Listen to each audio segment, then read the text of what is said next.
The Jets, their offense broke, and so they had to fire Mike LaFleur, and they replaced Mike LaFleur with offensive coordinator Nathaniel Hackett. Wildly important because Nathaniel Hackett, who was the head coach in Denver, if y'all stay with me, was the former offensive coordinator for the Green Bay Packers. Okay, let's rewind this. Nathaniel Hackett, offensive coordinator for the Green Bay Packers. Aaron Rodgers wins 2 MVPs. He goes to Denver, gets fired after 1 season in Denver. Now he's in New York with the Jets. Well, guess what? The Jets need a quarterback. Aaron Rodgers, he might leave in Green Bay, which means Aaron Rodgers could wind up with the New York Jets, and it could be a match made in heaven, but it's not.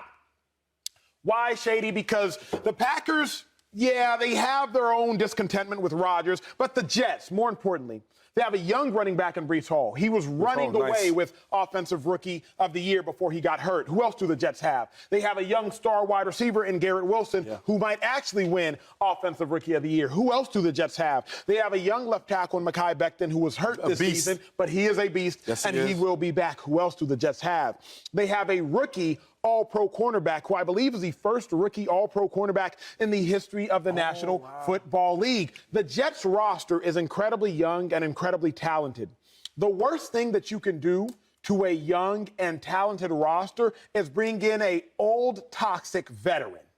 And that's who Aaron Rodgers is. Now, Aaron Rodgers is talented. That's implicit. That's why I didn't add old, toxic, talented veteran. Different T-word. But Aaron Rodgers is, in fact, toxic. I do not want to add toxicity to a team that has very young, brilliant talent. Shady, you know this. You've been here before. You've been a rookie.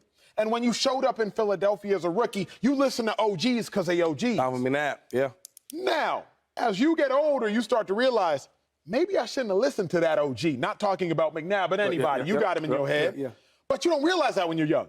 When you're young, you're just like, oh, I'm going to do whatever they tell me to do because they clearly know. Right. I don't want that to happen to the Jets. And that's why I don't think the Jets should be interested in Rodgers. But where do you stand? You got a point, though. You do got a point.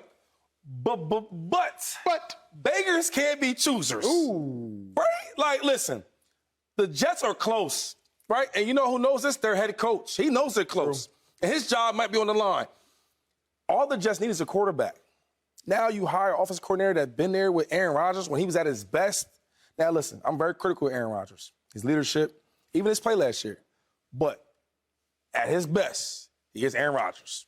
With all the baggage, he is Aaron Rodgers. So now, you get all them young players that's super talented, you put them in their second year with A-Rod, with A-Rod's best coordinator, Nathaniel Hackett, that's dangerous. And now, people in the AFC East, they don't want to see that. Listen, the Bills had enough issues in the postseason. They don't want to see A-Rod come into that division with them young players. And then with that defense. Think about this on defense. Think about this for a second. You playing your hearts out. 3-3, right? And then, it was a 3-0 against the Pats? Patriots. All of a sudden, a punt return. All that hard work. All they need is a quarterback. I love the move. Go and get him. I've never met Sauce Gardner or Garrett Wilson. But I don't get the impression that these are some, like, starry-eyed kids that are like, oh, whatever you say, Mr. Rodgers, thank you for coming here. Like, yes, these guys are dogs. Like, just based on what I've seen from the Jets, like the way that the whole team was, like, openly dog-cussing their quarterback play when it wasn't good enough. Like, literally, like, I don't know what this is, but it's got to be better. Sauce Gardner's an all-pro. Like, the minute you get that designation on your locker plate, you can't tell me anything, Aaron Rodgers. That's how I would behave anyway. Garrett Wilson might win Offensive Rookie of the Year. I would pick him too. He's been phenomenal without good quarterback play. These guys should not be worried about that. They're saying, we are close. We are a damn good team. We need competent quarterback play. Aaron Rodgers can give us that. Yeah, I think the Jets should want that. I absolutely do. But, Dave, for me, it's not about Aaron Rodgers telling them something. Regardless of what you've accomplished, when you're young, you will have an attentive ear to somebody older. Yeah. Regardless of where you're drafted and somebody successful. I think it might be like that quiet toxicity, that like Aaron Rodgers, man, you don't need to do that post-game presser, bro. Just dip off. That the little things. Aaron Rodgers, like, yeah, you trying to meet up for 7-on-7? No, we don't need 7-on-7. You an all-pro. It's the little things to me that I think could be a detriment. And, Joy, we've talked about this at length as well. If Aaron Rodgers wasn't willing to show up for his young studs in Christian Watson and wasn't willing to show up for Romeo Dobbs, I'm just wondering, Can this young organization take the steps it needs with Rodgers? Where do you stand? Should the Jets be interested? I have so many thoughts. Get them all out. I don't even know what direction I want to go in. Wherever you want to go. I mean, the first thing I would say is all that little not showing up for camp and all that stuff. That ain't going to work in New York. That works in Green Bay. This is New York City, baby. You can mess up your reputation for life. You do some stuff like that. See how they did Zach Wilson. Yep. Okay? So you could try that old funny, I'm going on Hawaii vacation in Green Bay. Because Green Bay media are going to be nice to you. New York is going to have some photographers hanging in the bushes waiting for you. So all that, if you're going to come to New York, you have to chill on all that. It's going to be a whole new man. You're going to be at work. You're going to be there early. And they're not scared of him either. You're going to be leaving late. Exactly. Exactly. We have championships here. Yeah. Okay. Well, no, in New York City, not the Jets, but championship, a long time ago. But I'm saying New York media is not going to play that. Yeah. So that's not going to work. But I also don't know if the Jets are a quarterback away. I don't know about that. Break this down. I don't really know. They have some exciting young pieces, okay, but they're not the Bucks. The Bucks were a quarterback away. Right. They're like, Jameis, you throw, 10 less interceptions, and we might actually have a team here. I don't know if I feel that way, that they're complete. And they're not in the easiest division. Miami's going to be back competitive again next year. Sure. Yeah, the Bills are now very hungry. They're really not playing. Now, how they're going to move things around and what they're going to look like is one thing, but they don't feel like they've accomplished what they need to accomplish. And whatever you feel about Bill Belichick, Belichick can beat you on any given day. Right. So this isn't the easiest division also. However, I do think I have to push back on the toxic thing. Because do you really care about the development of the New York Jets' young players? Or do you care about bringing Aaron Rodgers in, potentially putting him back with Nathaniel Hackett and getting back to that space and trying to win a championship in this window with these young players who are playing at a high level? It's a great question. I'll answer it. I'm Shady. You chime in with your 12 years of NFL experience. The reason I think you do is because defensive-minded coaches, probably more than offensive, they're big on culture. Yeah. Big on culture. They're big on effort. They're big on running to the ball as a team. They're big on unity. They're big on we win together, we lose together. They're big on if we're all wrong, we're all right. Yeah.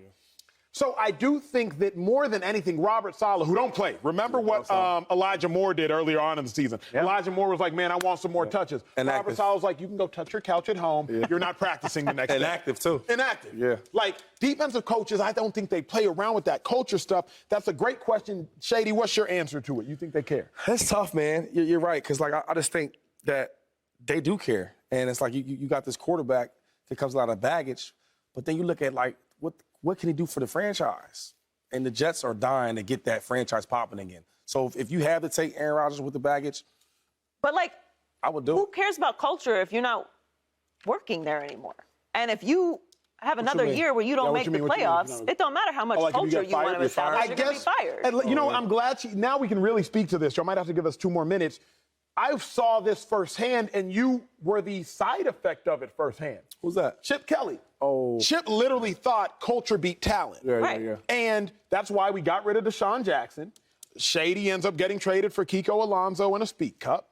Macklin. And Jeremy Macklin was no longer there. Yeah. The name that y'all don't know, Google this name, Evan Mathis, all-pro offensive guard. Yeah. He was gone, too. Right. And we bring in D'Amico Ryans, about to be a head coach. We bring in Malcolm Jenkins, a 2-time Super Bowl champ, and we bring in a lot more men who more so fall in line with the way things are supposed to be done. Yeah. So I do think, Joy, at least I've How'd that work out for Chip Kelly?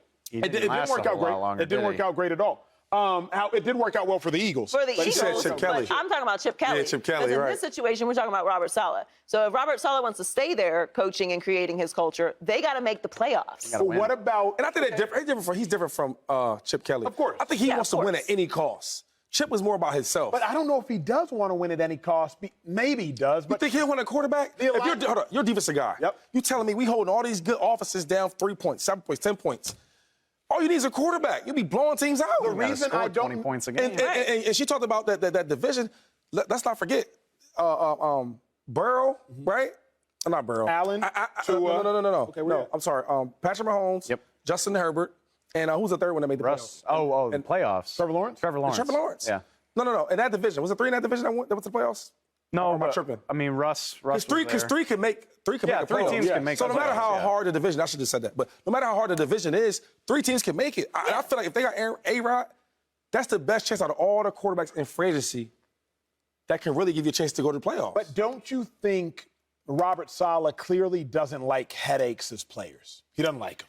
I don't know that, like, Probably nobody does, right? But Nobody wants Mike to deal. Tomlin has a higher tolerance. I mean, he Yes, and he's straight. He does. And he's also a defensive coach. Right, but the Steelers also have a standard. They have a culture. They do things a certain way. The Jets don't do things. What are the Jets? Jets are trying to figure this out for years. Okay, they're just like, well, we'll try this. Okay, so that's not the Jets. Also, does Saleh have a player that's a headache who's the difference between him winning and losing? Right. Like the second-round pick receiver, you sit him and no big deal. If it's the quarterback, a good quarterback, you're like, well, let's have a meeting about this and make sure we're on the same page. Like, I think those are different things. Yeah. Coaches put up with stuff. I watched Andy Reid's the toughest. Subscribe here to get the latest from Speak, and go watch a few segments from our other shows on FS1.